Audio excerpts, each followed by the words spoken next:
Today we talk about how can you get premium on your MobiOffice app. We're going to figure out the solution or know how you can do that on your app.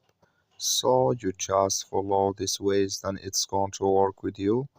All you have to do inverse. So you just go here above this sign, click on it here.